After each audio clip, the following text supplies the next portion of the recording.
अल्लाह को राजी करो, उसके रसूल को राजी करो। हर एक का मरना बराबर नहीं होता, हर एक का दुनिया से जाना बराबर नहीं होता, हर एक के लिए आंसू भी नहीं बहाए जाते हैं। अरे जुआरी की मौत पे कौन आंसू बहाएगा, शराबी की मौत पे कौन आंसू बहाएगा, अय्याश की मौत पे कौन आंसू बहाएगा, पड़ोसियों को सताने वाले की मौत पे कौन आंसू बहाएगा, दूसरों का हक मारने वाले की मौत पे कौन आंसू बहाएगा। कुछ ऐसे भी अल्लाह के बंदे हैं कि इधर उनका जनाजा उठता है, उधर लाखों लोगों की आंखों में आंसू होते हैं, हर आंख नम होकर कहती है। अभी एक जनाजा बरेली शरीफ में हुजूर ताजुल शरिया का उठा था, लाखों लोगों की आंखों में आंसू थे, हर आंख रो के यही कह रही थी, अख्तर कादरी खुल्द ने चल दिया, अख्तर कादरी खुल्द ने चल दिया, खुल्द है हर कादरी के लिए।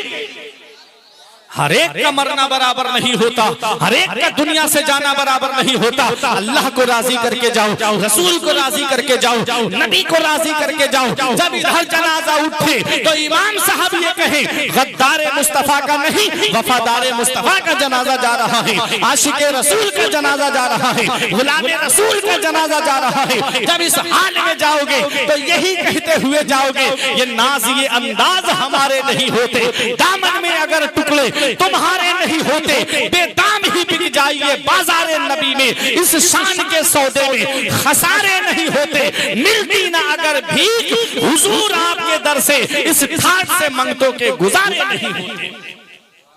आशिके रसूल बन के दुनिया से जाओ, गुलामे रसूल बन के दुनिया से जाओ, और चेहरे पे सुन्नते रसूल सजा करके दुनिया से जाओ।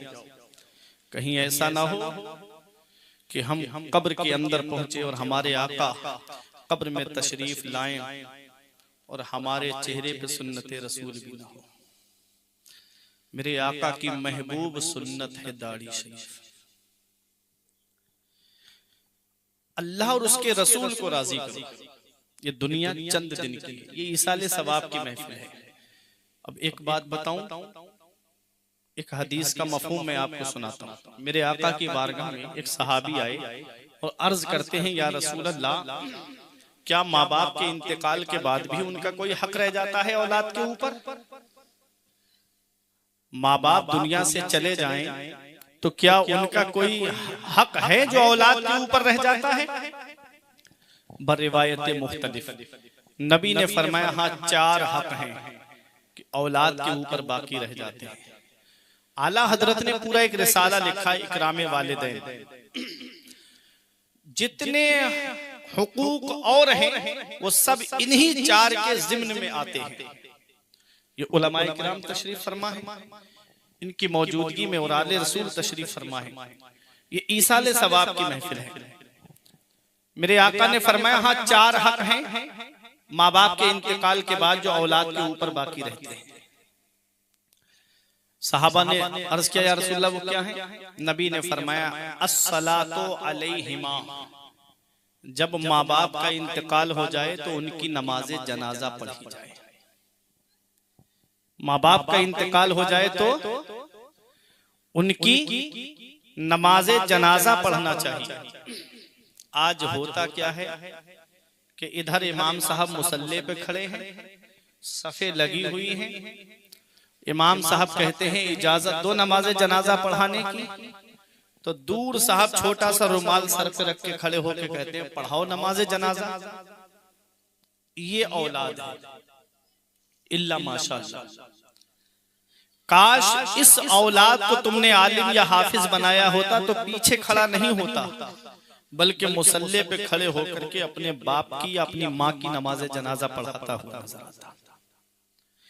अस्सलातु अलैहिमा, नबी फरमाते हैं माँ बाप के दुनिया से जाने के बाद औलाद के ऊपर यह हक रह जाता है माँ बाप का कि उनकी नमाज़े जनाजा पढ़ी जाए। और दूसरा हक ये है कि उनके लिए इस्तिग़फ़ार किया जाए, दुआए मग़फ़िरत की जाए। अब दुआए मग़फ़िरत कौन सा बेटा करेगा? वो बेटा करेगा ना जिसे तुमने कुरान की तालीम सिखाई होगी या कुरान की तालीम दिलाई होगी। उनके लिए दुआए मग़फ़िरत करे। मेरे आका इरशाद फरमाते हैं, मन दखलल मकाबिरा फक़रा सूरत यासीन खफ़फ़ल्लाहु अन्हुम।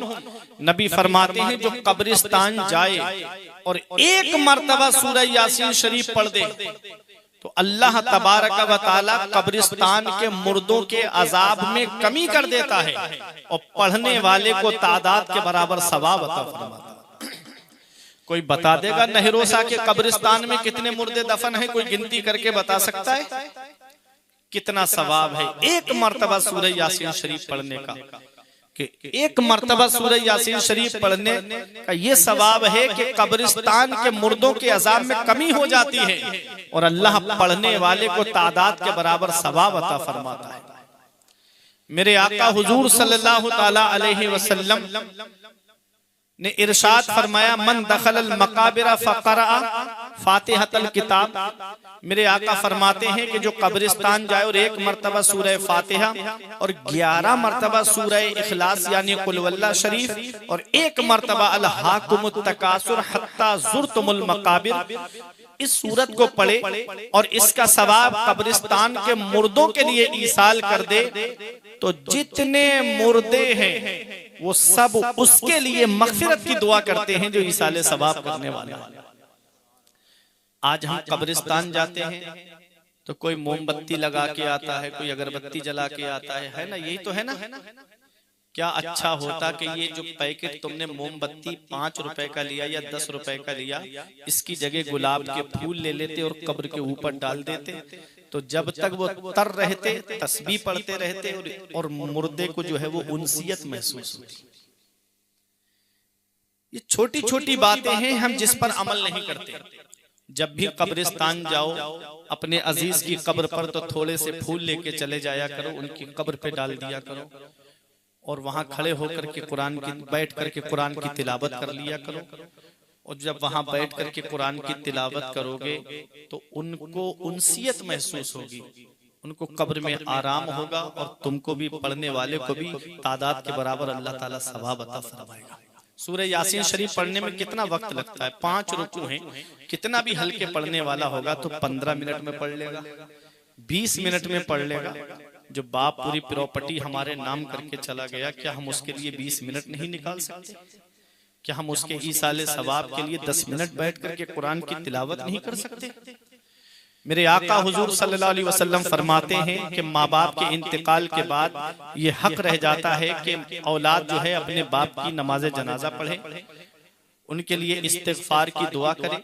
और उन्होंने जो अहद किया है, कोई वादा कर लिया है और वो दुनिया से चले गए, उसे पूरा ना कर सके तो औलाद को चाहिए कि वो अपने बाप के उस वादे को पूरा करे। 3 हो गए। चौथा, जो वालिद की तरफ से रिश्ते हैं, जो माँ की तरफ से रिश्ते हैं, उनके दुनिया से जाने के बाद रिश्तों को खत्म नहीं करना है, बल्कि औलाद को चाहिए कि वो रिश्ते कायम रखे। जैसे बाप की तरफ से रिश्ता चचा का है, ताऊ का है, फूफी का है, और माँ की तरफ से रिश्ता खाला का है, मामू का है, नाना का है। इन रिश्तों को खत्म नहीं करना है, बल्कि इन रिश्तों को बाकी रखना है। ये माँ बाप के साथ में हुस्न सुलूक है, ये माँ बाप के साथ में भलाई करना है। अब वो औलाद जब माँ बाप जिंदा होते हैं तब उनकी खिदमत नहीं करती तो उनके दुनिया से जाने के बाद में क्या उनके साथ में भलाई करेगी? आज कितने माँ बाप हैं जो घरों में आंसू बहा रहे हैं। आज कितने माँ बाप हैं जो ऐसी सर्दी के आलम में भी घर में बैठ करके उनकी आंखों से आंसू निकलते हैं। औलाद है कि माँ बाप की खिदमत नहीं करती।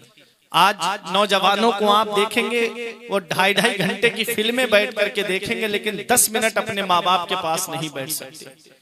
एक बाप है जिसकी नजरें दरवाजे पे लगी रहती कि ऐसे डरावने माहौल में भी, जहां हर तरफ खतरा रहता है चारों तरफ, ऐसे डरावने माहौल में भी अगर बेटा घर में नहीं आता तो बाप की नजरें दरवाजे पे लगी रहती कि अभी मेरा बेटा नहीं आया। माँ की नजरें दरवाजे पे लगी रहती कि अभी मेरा लाल नहीं आया। और फोन करके पूछे तो बेटा कहता क्या माँ परेशान करती है, मेरे भी तो शौक अरमान है, मैं दोस्तों के साथ घूमने के लिए निकला हूँ, आ जाऊंगा। आज जिस माँ का फोन तुम्हें अच्छा नहीं लगता, आज जिस बाप का तुमको फोन अच्छा नहीं लगता, एक दिन आएगा नौजवानों के कोई खैरियत लेने वाला तक नहीं होगा। एक दिन ऐसा आएगा कि कोई तुमको फोन करके ये तक मालूम करने वाला नहीं होगा कि तुम कहाँ पहुंचे। एक माँ बाप है जिनके दिल में ऐसी मोहब्बत अल्लाह ने रखी है कि औलाद बाहर चली जाए तो उनकी नजरें दरवाजे पे लगी रहती कि मेरा बेटा कितनी देर में आएगा, मेरा लाल कितनी देर में आएगा। कभी नौजवानों तुम्हें ये लगे ना मेरे बाप ने मेरे लिए क्या किया है, तो उनके करीब बैठ करके उनकी सफेद दाढ़ी की तरफ थोड़ी देर देखा करो, उनके चेहरे की झुर्रियों की तरफ देखा करो, उनके हाथ की सिलवटों की तरफ देखा करो, उनके हाथ की लकीरों की तरफ देख लिया करो। आज उनके करीब बैठ करके जब आप देखोगे तो उनके चेहरे की लकीरें कुछ पैगाम देंगी, उनकी ये दाढ़ी के सफेद बाल तुम्हें कुछ पैगाम देंगे, उनके हाथों की ये लकीरें तुम्हें कुछ पैगाम देंगी। एक दिन मैंने पूछा था अब्बा मेरे हाथ की लकीरें मिट गई, तुम्हारे हाथ की लकीरें कहाँ चली, मेरे हाथ की लकीरें नजर आ रही हैं, तुम्हारे हाथ की लकीरें कहाँ चली गई। तो एक जवाब दिया था बेटा तुम्हारी तकदीर बनाते बनाते हमारे हाथ की लकीरें मिट गई। बाप क्या नहीं करता अपनी औलाद के लिए, बाप कौन सी कुर्बानी नहीं देता अपनी औलाद के लिए, बाप कौन सी परेशानी नहीं उठाता अपनी औलाद के लिए। ये रात में 8-9 बजे आप जाकर के देखें इस नदी के रास्ते पर कोई दूध पूरनपुर पहुंचा करके आ रहा है, कोई इधर पलिया लेकर के जा रहा है। ऐसी सर्दी के आलम में कोहरा जिसमें करीब का नहीं दिखता, जहां हर तरफ खतरा मंडला रहा है चारों तरफ, ये एक बाप ही तो है जो सोचता है 4 पैसे जमा हो जाएंगे मेरी औलाद के खर्चे में काम आएंगे। कोई दिल्ली कमाने जा रहा है, कोई बेंगलोर कमाने जा रहा है, अरे कोई मुंबई कमाने जा रहा है, कोई बाहर कमाने के लिए जा रहा है, कोई बेंगलोर कोई कर्नाटक कमाने के लिए जा रहा है, कोई एमपी कमाने के लिए जा रहा है। ये एक बाप ही तो है जो सोचता है 4 पैसे जमा हो जाएंगे मेरी औलाद के खर्चे में काम आएंगे। अरे नौजवानों तुम्हें क्या पता, तुम तो आराम से बिस्तर पे सो रहे हो और वो दूसरों के खेतों में मजदूरी करके घर में ला करके पैसे रख रहा है, वो दूसरों के घरों में काम कर रहा है। अल्लाह अकबर। हमारे बुजुर्गों ने फरमाया बाप आंगन में लगे हुए पेड़ की तरह होता है। जब शिद्दत की गर्मी पड़ती है, जब शिद्दत की धूप पड़ती है, जब गरम गरम लू के थपेड़े होठों को खुश्क कर देते हैं, ऐसे आलम में आदमी पेड़ के नीचे कुर्सी डाल के बैठे आराम मिल जाता है, पेड़ के नीचे बैठ जाए उसे आराम मिल जाता है। हमारे बुजुर्गों ने फरमाया बाप आंगन में लगे हुए पेड़ की तरह होता है, जो कितनी भी शिद्दत की गर्मी हो धूप हो सारी धूप अपनी पीठ पर ले लेता है, लेकिन अपनी औलाद तक उसका साया नहीं पहुंचने देता। सारी परेशानियां अपने ऊपर ले लेता है, लेकिन अपनी औलाद तक उन परेशानियों को पहुंचने नहीं देता। इसका पता तब चलता है जिस दिन बाप की चारपाई घर से उड़ जाती है। इसका एहसास तब होता है जब बाप का जनाजा घर से चला जाता है। जिस दिन बाप की चारपाई उड़ गई ना घर से, उस दिन पता चलेगा कितनी बड़ी नेमत से महरूम हो गए। उस दिन एहसास होगा कि आज कितना बड़ा साया हमारे सर से चला गया। बाप जब तक जिंदा होता है तो औलाद के ऊपर औलाद बेफिक्र होती है। खानदान वाले भी मोहब्बत से बात करते हैं, रिश्तेदार भी मोहब्बत से बात करते हैं। और जिस दिन उस बूढ़े बाप का साया सर से उड़ जाए ना, जिस दिन उसकी चारपाई कब्रिस्तान पहुंच जाए ना, उस दिन एहसास होता है कभी घर के बंटवारे के नाम पे लड़ाई, कभी खेतों के बंटवारे के नाम पे लड़ाई। रिश्तेदार भी आंखें दिखाना शुरू कर देते हैं। ये एक बाप है जो सारी परेशानियां अपने ऊपर ले लेता है, लेकिन अपनी औलाद तक परेशानी को पहुंचने नहीं देता। इस वक्त के बारे में तो सोचा भी न था। बेटों से ज़ईफी में हुई खत्म रसाई, घर बार तो बांट लिए शौक से फुरकान, हिस्से में किसी के मगर मां नहीं आई। वक्त ठुकरा देगा एक दिन मेरी सारी ये कुर्बानियां, दामने उम्मीद में फकत नाकामियां रह जाएंगी। शादियों के बाद बेटे तो अलग हो जाएंगे, बाप के हाथों में फकत बैसाखियां रह जाएंगी। बुढ़ापा क्या जवानी क्या ये बचपन बांट लेते हैं, न होकर दिल में गुंजाइश तो आंगन बांट लेते हैं। नहीं मंजूर हिस्से में किसी बेटे को अपनी माँ, मगर आपस में बूढ़ी माँ के कंगन बांट लेते हैं। अल्लाह अकबर। बाप क्या है इसका पता तब चलता है जब बाप का साया सर से उड़ जाता है। माँ क्या है इसका पता तब चलता है जब माँ का साया सर से उड़ जाता है। आज जिस दौर में जिंदगी गुजार रहे हो, हर चीज में आपको मिलावट मिलेगी, खाने पीने की चीजों में आपको मिलावट मिलेगी, खाने पीने की अशिया में आपको मिलावट मिलेगी। इस मिलावटी दौर में अगर बगैर मिलावट के कोई चीज है तो वो माँ बाप की मोहब्बत है, जिसमें कोई मिलावट नहीं होती है, जो अपनी औलाद से सच्ची मोहब्बत करते हैं। आज वही बाप बूढ़ा हो जाए हम बोझ समझने लगते, आज वही माँ बूढ़ी हो जाए आज हम उसे बोझ समझने लगते। हमारे कमरे में एसी चले, माँ बाप है कि हाथ वाले पंखे से हवा करे।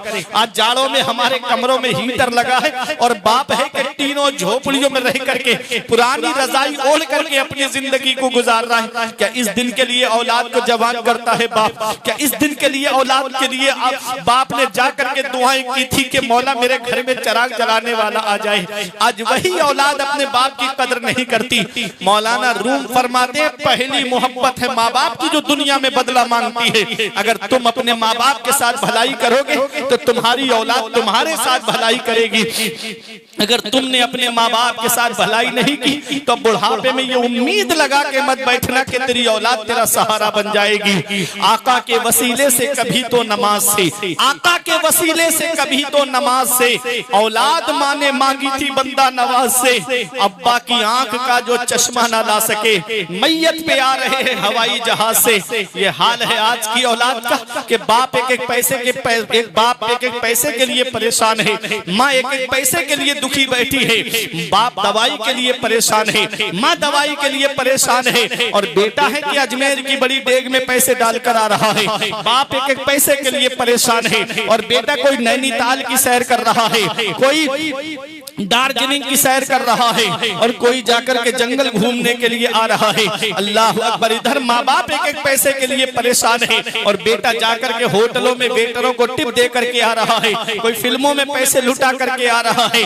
अल्लाह रब्बुल इज्जत कुरान के दूसरे पारे में फरमाता है सबसे बेहतर खर्चा वो है जो माँ बाप को दिया जाता है। माँ बाप को जो खर्चा दिया जाता है सबसे बेहतर खर्चा वही है। अल्लाह ने 500 रुपए तुम्हें अता फरमाए हैं तो उन 500 रुपए जो तुमने मेहनत मजदूरी करके जो तुमको 500 रुपए मिले हैं उनमें से 100 रुपए अगर अपने माँ बाप को खर्चे के लिए दे दोगे, अल्लाह उन 400 रुपए में इतनी बरकत अता फरमाएगा कि तेरी नस्लें खाएंगी तब भी वो बरकत खत्म नहीं होगी।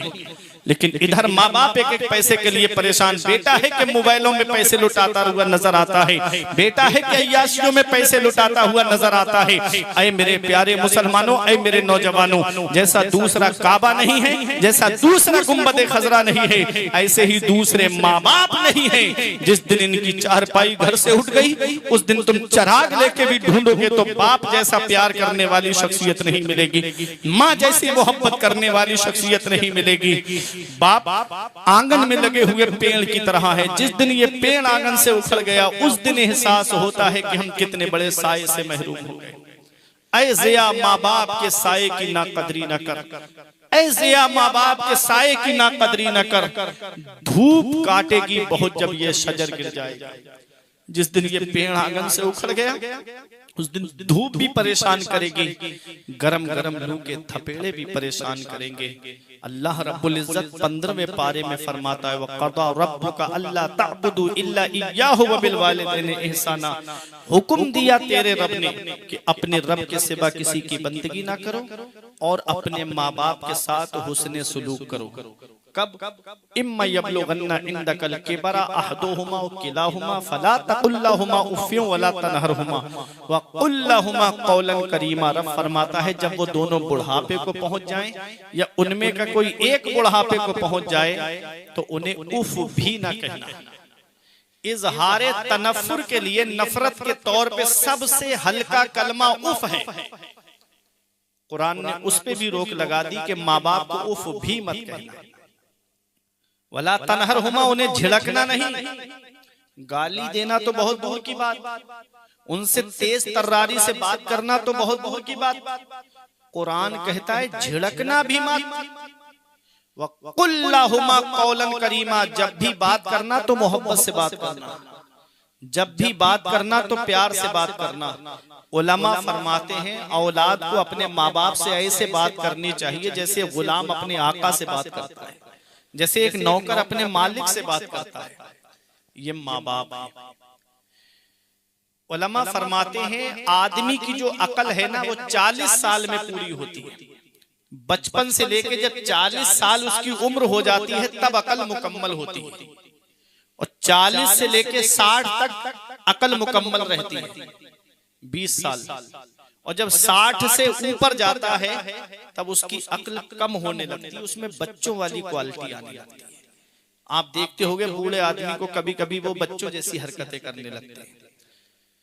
अल्लाह रब्बुल इज्जत का कुरान कहता है कि जब माँ बाप बुढ़ापे में पहुंच जाएं, उनमें का कोई एक बुढ़ापे की हालत में पहुंच जाए तो उन्हें उफ भी नहीं कहना है, उन्हें झिड़कना भी नहीं है, उनसे तेज तर्रारी से बात भी नहीं करना है, उनसे मोहब्बत से बात करना है। जैसे बचपन में हमारी औलाद हो तो वो कितना भी नुकसान कर दे, हम उसे प्यार से सीने से लगा लें, हम उसे डांटते नहीं, उसे झिड़कते नहीं।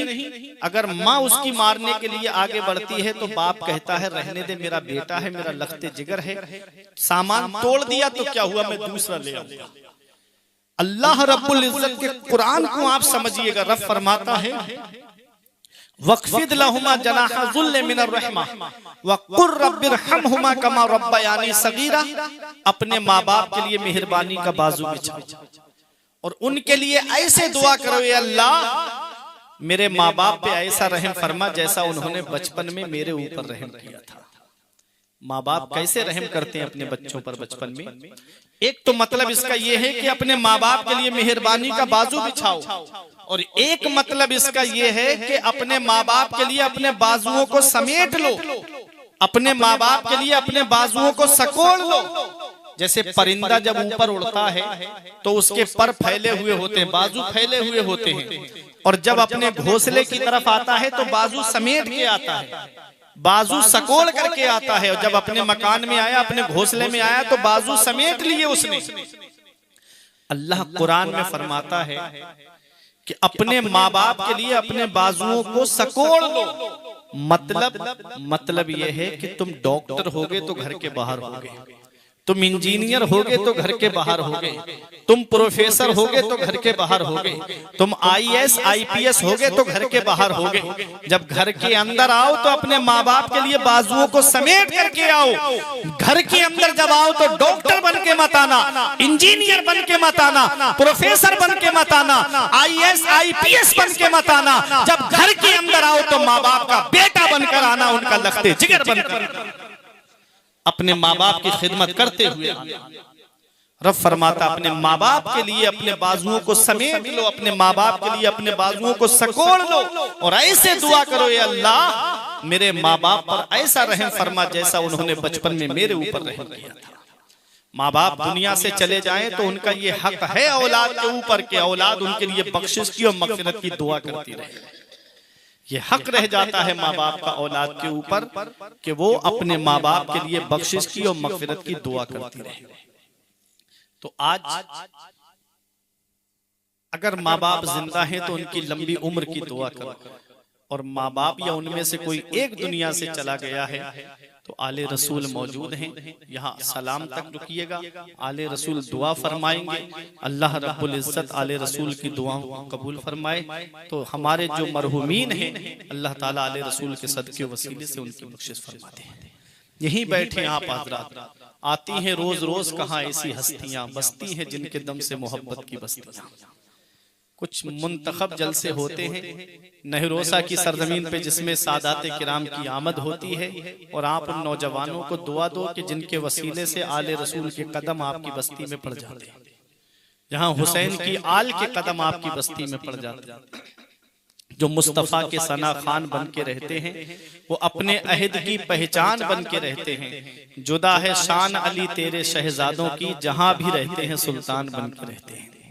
या अय्युहल इंसान, ऐ इंसान, मा गर्रका बिरब्बिकल करीम, करम करने वाले रब से तुझे किस चीज ने धोखे में रखा। अल्लज़ी खलक़का फसव्वाका फ़अदलक, वो अल्लाह जिसने तुझे पैदा किया तो तेरे अंदर कोई कमी नहीं रखी, बराबर इंसाफ फरमाया। अल्लाह ने हमारे हाथ पैदा फरमाए तो छोटा बड़ा हाथ नहीं दिया, हमको बराबर हाथ अता फरमाए। हमको टांगे अता फरमाई तो कोई छोटी बड़ी टांग नहीं दी, बल्कि हमको बराबर टांगे अता फरमाई। कान हमको 2 कान अता फरमाए तो कोई कान कम ज्यादा सुनने वाला नहीं दिया, बल्कि बराबर सुनने वाले कान हमको अता फरमाए। 2 आंखें हमको अता फरमाई तो कोई आंख हमको कम ज्यादा देखने वाली नहीं दी, बल्कि बराबर देखने वाली आंखें उस रब ने हमको अता फरमाई। उस रब ने कान 2 दिए, आंखें 2 दी, हाथ 2 दिए, पैर 2 दिए, जुबान 1 दी और दिल 1 दिया। क्यों? दिल 1 जुबान 1, ऐसा क्यों? इस जुबान से अल्लाह की पाकी बोलना है और इस दिल में नबी की मोहब्बत को बसाए रखना है। खुदा एक पर हो तो एक पर मोहम्मद, अगर कल्ब अपना दोबारा करूं मैं, हबीबे खुदा का नजारा करूं मैं, दिलो जान उन पर निसारा। मैंने एक हदीस पाक में पढ़ा था मिशकात शरीफ की, मेरे आका फरमाते मैं युरिदिल्लाहु खैरन युसब मिन्हु, अल्लाह जिससे भलाई का इरादा फरमाता है उसे आजमाइश में मुब्तला फरमाता है। अल्लाह रब्बुल इज्जत जिससे भलाई का इरादा फरमाता, मेरा रब चाहता है मेरा ये बंदा गुनाहों से पाक साफ होकर के मुझसे मिले, तो मेरा रब उसको आजमाइश में मुब्तला करता है। वो आजमाइश चाहे बीमारी की हो, चाहे किसी तकलीफ की हो, क्योंकि जब इंसान को कोई तकलीफ पहुंचती है तो वो अपने रब को ज्यादा याद करता है। खुशहाली में इतना याद नहीं करता जितना इंसान तकलीफ में अपने रब को याद करता है। एक हदीस कुदसी मैंने पढ़ी थी, हदीस कुदसी उसे कहते हैं कि फरमान खुदा का हो, जुबान मुस्तफा जाने रहमत की हो। रसूलुल्लाह सल्लल्लाहु अलैहि वसल्लम के कौलो फ़िलो तकरीर को हदीस कहते हैं, और फरमान खुदा का हो और रिवायत करने वाले मुस्तफा जाने रहमत हो उसे हदीस कुदसी कहते हैं, और फरमान नबी का हो, रिवायत करने वाले सहाबा हो या सहाबा का फरमान हो, रिवायत करने वाले ताबई हो, तो उसको हदीस कहते हैं। अब सुनो हदीस कुदसी क्या है। मेरा रब फरमाता है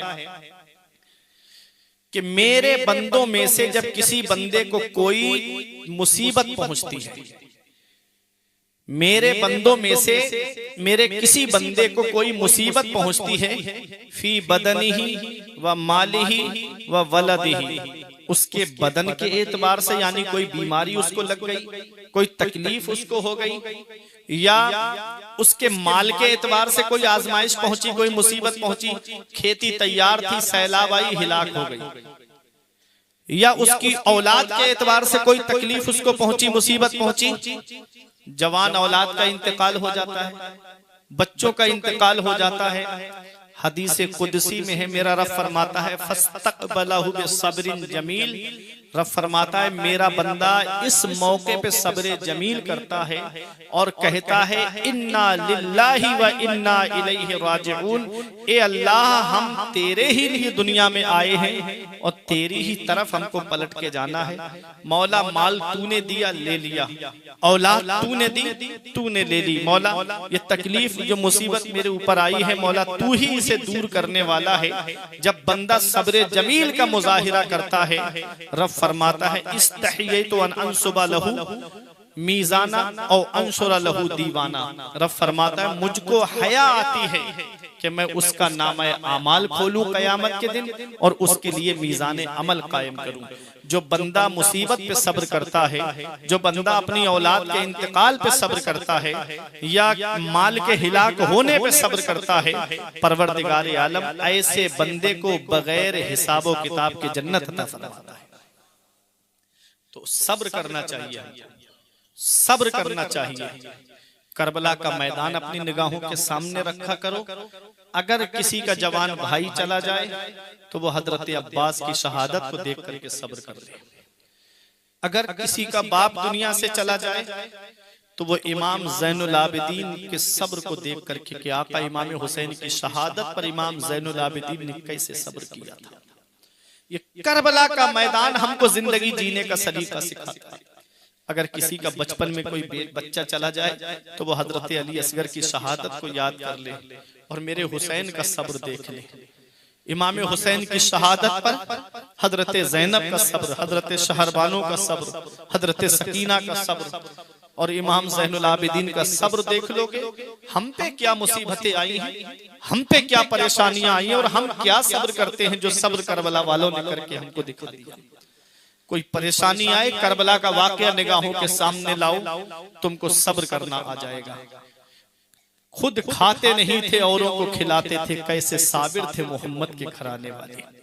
रब फरमाता है, ऐ इंसान, कर्म करने वाले रब से तुझे किस चीज ने धोखे में रखा? अल्लज़ी खलक़का फसव्वाका फअदलक, वो अल्लाह जिसने तुझे पैदा किया तो तेरे अंदर कोई कमी नहीं रखी। फी अय्यि सूरतिन मा शाअ रक्कबक, अल्लाह ने जिस सूरत में तुझको चाहा उसमें तरकीब दिया। आदम अलैहिस्सलाम से लेके अब तक, अब से लेके सुबह कयामत तक मेरे रब ने किसी की सूरत को एक सा नहीं बनाया है। अल्लाह रब्बुल इज्जत ने हर एक को अलग अलग सूरत में पैदा फरमाया है। अपने रब की पाकी बयान करो, अपनी रब की नेमतों को याद करो और अल्लाह की नेमतों को याद करके अल्लाह की नेमतों का शुक्रिया अदा करो। मस्जिदों को आबाद करो, नेक अमल करके दुनिया से जाओ, नमाजें पढ़ के दुनिया से जाओ। मैं दुआ करता हूँ परवरदिगार आलम की बारगाह में कि जो जिनके ईसाले सवाब की गर्ज से हम और आप यहाँ पर जमा हुए हैं, परवरदिगार आलम रशीद भाई की कब्र में रहमत व अनवार की बारिश अता फरमाए, उनके गुनाह सगीरा और कबीरा को मुआफ फरमाए, उनको जन्नतुल फिरदौस में आला से आला मकाम अता फरमाए, घर वालों को, उनके शहजादे को, पसमानदगान को सब्र जमील अता फरमाए, सब्र जमील पर अजर अजीम अता फरमाए। मैं दुआ करता हूँ परवरदिगार आलम की बारगाह में कि मेरे कुछ अर्ज करने में सबकत लिसानी की वजह से या बतकाज़ा बशरियत कोई गलती हो गई हो तो मौला मुझे माफ फरमाए। अस्तगफिरुल्लाह रब्बी मिन कुल्ले ज़ंबि व अतूबु इलैहि। कलमा तैयब पढ़ें, ला इलाहा इल्लल्लाह मुहम्मदुर रसूलुल्लाह सल्लल्लाहु अलैहि वसल्लम। अस्सलाम।